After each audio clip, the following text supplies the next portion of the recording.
Karibu kwenye channel ya Nombipo TV ambayo inakuletea mada mbalimbali zinazohusu elimu, uhamasishaji, burudani na habari za kweli. Usisahau kusubscribe, kulike, kucomment na kushare video hii. Asante. Njia 6 za kuepuka madeni. Njia 6 za kuepuka madeni. Hiyo ndio mada kuu ya leo ambayo tunaenda kuiangalia, ni kwa namna gani tunaweza tukaepukana na madeni. Hakuna binadamu ambaye anapenda madeni, na leo hii watu wengi sana wameingia katika madeni makubwa kwa sababu tu mbalimbali za maisha. Lakini leo tutaenda kuangalia ni kwa namna gani sasa tunaweza tukaepukana na madeni. Nikuombe uangalie video hii mwanzo mpaka mwisho ili uweze kujifunza hizi njia ili uweze kuepukana na madeni. Na njia ya kwanza kabisa ambayo inaweza kutusaidia kuepukana na madeni ni kuepuka matumizi yasiyo ya lazima. Tunafahamu tunapokuwa na fedha huwa matumizi yanaongezeka, yani matumizi yanazidi kipato, na pale ndipo ambapo tunakuwa na makundi mawili ya matumizi. Maana kuna matumizi ya lazima na matumizi yasiyo lazima. Sasa watu wengi huwa wanabezi kwenye matumizi ambayo sio lazima. Fedha zao wanaziweka kwenye matumizi ambayo sio lazima. Mwisho wa siku fedha zao zinaisha na wanaacha matumizi ambayo ya lazima bila kuyatekeleza.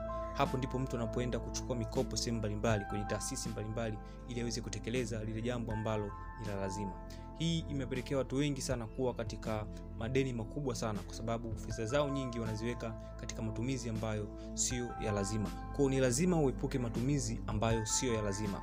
Na njia ya pili ni weka budget. Unasikiaga tu budget ya serikali lakini hujui ni nini. Budget binafsi inasaidia sana kwa sababu inakupa mwongozo wa matumizi yako na kipato chako.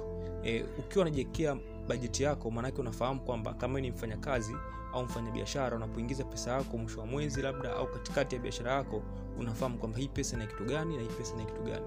Ile inakuongoza kufanya matumizi kulingana na kipato chako.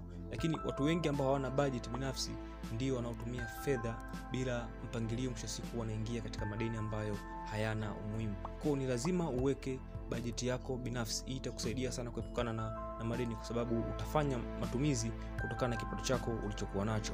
Na njia ya tatu ni epuka kukopa bila mpango.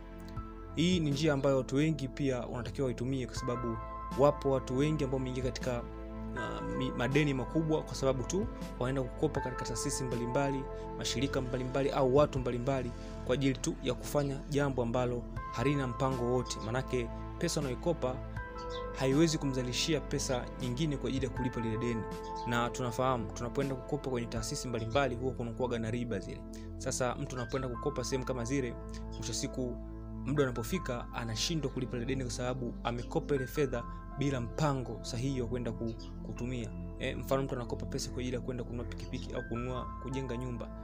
Fedha anayoenda kuitumia kwa ajili ya kujengea nyumba haitaweza kumzalishia itakapofika muda sahihi wa kwenda kulipa ile deni aweze kulilipa kwa sababu ameenda kuweka kitu ambacho ameenda kuweka sehemu ambayo haitaweza kuzalisha kitu chochote.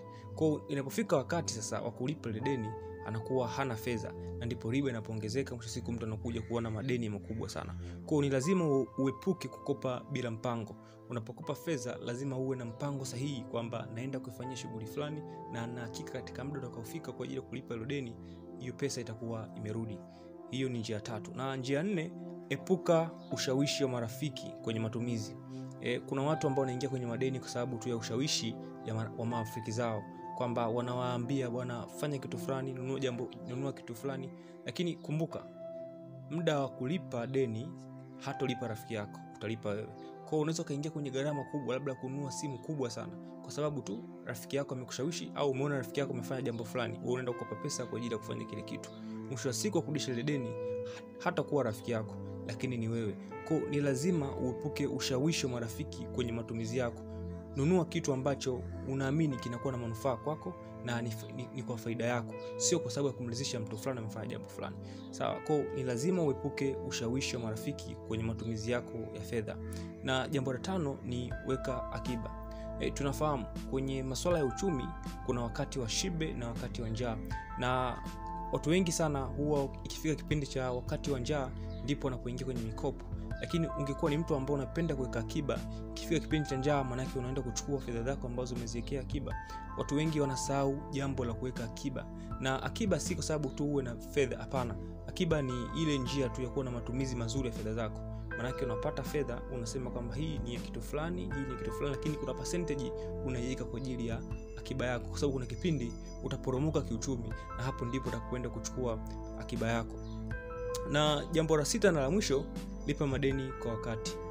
Dawa ya deni ni kulilipa. Hiyo ni dawa kubwa sana ya deni. Kwa unapokopa, kama umeambiwa ni muda fulani kwenda kurudisha, basi ni vizuri ukaenda kurudisha katika muda sahihi unaohitajika. Dawa ya deni ni kulilipa. Na hizi ndio njia 6 ambazo nimeona nikushirikishe wewe, ambazo zinaweza kusaidia sana kuepukana na madeni, kwa sababu watu wengi wameingia katika madeni makubwa sana na hawajui wanatokaje. Basi wewe ambaye bado hujaingia kwenye madeni au umeingia kwenye madeni, fuata hizi njia zikusaidie ili usiingie tena katika madeni, kwa sababu madeni yanamfanya mtu kuwa katika msongo wa mawazo, hayupo huru kwa sababu tu ya madeni. Basi nikuombe like video hii, ucomment, ushare kwa watu mbalimbali ambao unaamini itasaidia, na niseme asante sana.